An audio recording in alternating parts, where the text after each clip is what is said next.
안녕하세요. 건강 스토리텔러 정화입니다. 자, 여러분, 장 건강이 중요하다. 그리고 더 나아가서 장내 미생물 환경이 중요하다. 이 말은 너무나도 당연한 말이 되어버렸죠. 자, 왜냐하면 장이 좋아야 배변 활동도 편안하고 또 피부 트러블도 생기지 않고요. 또 면역력도 올려주고 그 이외에 장이 건강해야 하는 이유는 사실상 너무나도 많습니다. 그래서 사실 환우님들이 가장 놓치기 쉬운 부분이기도 한 것 같아요. 원래 가지고 있는 신체적 고민에 집중을 하다 보면 놓치기 쉬운 부분이 바로 장 건강인데요. 자, 그런데 건강을 지키기 위해서 고군분투하시는 우리 환우님들께 장내 미생물 환경을 잘 가꾸는 건 치유 과정에서 암 관리와 함께 병행되어야 하는 아주 중요한 부분이라는 내용을 말씀드리려고 합니다.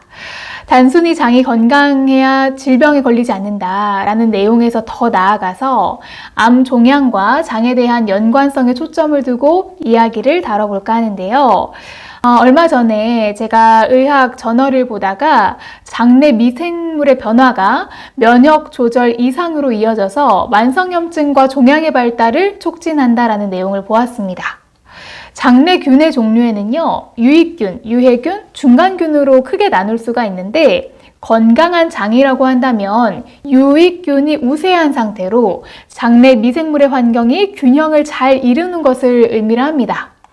앞서 장내 미생물의 변화가 면역 조절을 일으킨다라고 말씀드렸는데요. 실제로 최근 기사에 따르면 코로나19 환자의 장내 미생물 환경은 심각한 불균형을 보이고 증상이 완화가 되었을 때는 그 균형이 다시 회복되었다라는 연구 결과를 발표를 했습니다. 결국 장내 미생물 환경이 불균형하면 다양한 질병의 원인이 돼서 건강에 영향을 미친다라는 내용을 뒷받침하는 거죠. 자, 소개해드릴 저널에서는 장 안에 이질균이 발생을 하면 장벽을 지속적으로 파괴를 하고 회복을 지연시킨다라고 나오는데요. 그럼 장내 유해물질은 이 약해진 장벽을 통해서 혈액으로 유입이 되고 각 신체 기관으로 이렇게 운반이 되면서 다양한 몸의 기관에서 염증을 일으키게 되는 거죠. 그래서 장내 환경을 좋은 균이 우세한 상태로 유지해 주는 것이 면역 질환이라고도 불리는 암에 굉장히 중요하다라는 겁니다. 자, 이와 관련해서는 최근 연구에서 이 장내 미생물과 특정 암과 관련된 내용도 생각을 해볼 수가 있는데요. 그래서 의미 있는 최근 자료들만 추려서 설명을 드려보도록 하겠습니다. 캔서 리서치에서 다룬 한 실험 결과를 보여드리겠습니다. 유방암 환우님의 경우 유방암의 원인이 유전적인 영향 그리고 또 환경적인 요인에 의한 발병도 있지만 먹는 음식, 즉 식이와 유방암에 대한 연관성을 밝혀낸 연구이기도 하고요. 다시 말하면 내장, 그 장내 미생물과 유방암의 관계도 생각해 볼 수 있는 의미 있는 연구입니다. 위의 사진을 보시면 쥐에게 고지방 식단을 먹인 상태고요. 이에 따른 유선 조직의 변화를 보여주는 사진인데 고지방 식단을 먹은 쥐는 장내 미생물군의 변화가 일어나는 것을 보실 수가 있습니다. 그리고 이 미생물군의 변화에 따라서 이 쥐의 유선 조직에서는 발암 물질에 의해 발생하는 암 조직이 나타난 것을 보실 수가 있죠. 정리해보면 우리가 먹는 식사에 따라 장 유방 신호를 변화시키고 이에 따라 유방의 종양 형성 변화를 유도한다라는 거죠. 쉽게 말씀드리면 장내 미생물의 변화에 따라서 유방의 종양 형성이 함께 변화된다라는 뜻입니다. 결론적으로는 그래서 무엇을 먹느냐, 결국 장내 미생물 환경을 어떻게 가꾸느냐가 환우님들께 중요한 내용이라는 거죠. 자, 또 다른 연구로 간암과 장에 대한 연구도 찾아볼 수가 있었는데요. 보통 장내 세균과 관련돼서 대장암을 많이 생각을 하시는데 최근 연구에 따르면 장내 세균이 원발성 간암과 전이성 간암 모두에 대한 간의 면역 반응을 조절을 해서 간암 발병과 전이를 유발할 수 있는 것으로 나타났습니다. 국립암연구소 연구팀이 사이언스지에 밝힌 새로운 연구 결과에 따르면 장내에 존재하는 클로스트리디움이라는 특정 세균종이 음식물의 소화를 도와주는 담즙산을 변형을 시켜서 간암을 유발할 수 있는 것으로 나타났습니다. 연구팀은 담즙이 소화기계가 지방을 유화시키고 식이 지질 흡수를 돕는 역할을 하지만 장내 세균에 의해서 변형이 되면 체내의 면역계 기능을 함께 변형시켜서 간암 발병과 전이를 유발할 수 있다라고 정리를 했는데요.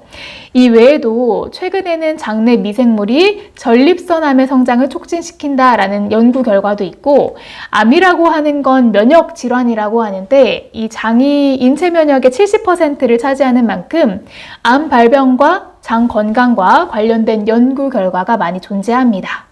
또 이 관계성을 이용을 해서 많은 전문가들이 항암에 대한 연구도 꾸준히 하고 있다고 합니다.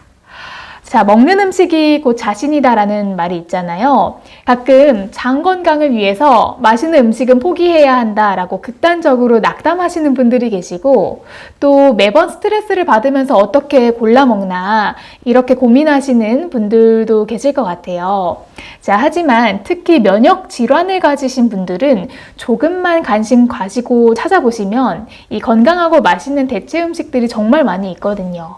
그렇게 현명하게 골라 드실 필요가 분명히 있다라는 점을 이 연구 결과를 통해서 말씀드리고 싶었고요. 그래서 오늘 드리고자 했었던 메시지는 치병을 하시면서 나의 배변 활동은 원활한지, 또 소화가 잘 되고 평소에 배가 편안한지와 같이 이렇게 잊고 있었던 장 건강에도 다시 한번 중요성을 느끼시고 함께 관리해야 하는 부분이라는 점을 다시 한번 상기시켜드리기 위한 콘텐츠였습니다. 자, 서구화된 식단 그리고 식품 첨가물은 당연히 피해 주셔야 하고요. 장 건강에 좋은 발효 음식과 식이섬유도 잘 섭취하셔서 당내 미생물 환경을 잘 가꾸시고, 이 외에 장 건강을 지키기 위한 방법은 앞으로 또 컨텐츠를 통해서 지속적으로 소개를 해드릴 예정입니다. 아니면 이전 업로드드린 내용들도 같이 참고를 해주시면 도움이 되실 것 같습니다. 이것과 관련해서 다음 주 중에는 제가 시간을 한번 내서 상황된장 만드는 방법을 좀 보여드릴까 해요. 저희 집 된장이 마침 똑 떨어졌거든요. 그래서 궁금하신 분들은 시청해주시면 좋을 것 같고요. 장에 좋은 발효 음식은 우리 식단에 많이 있으니까 오늘부터 내 몸에 들어오는 음식 잘 신경 쓰셔서 나의 장내 숲을 잘 조성해 주시면 좋겠습니다. 그럼 오늘은 이렇게 마무리하도록 하겠습니다. 시청해주셔서 감사합니다. 항상 건강하세요.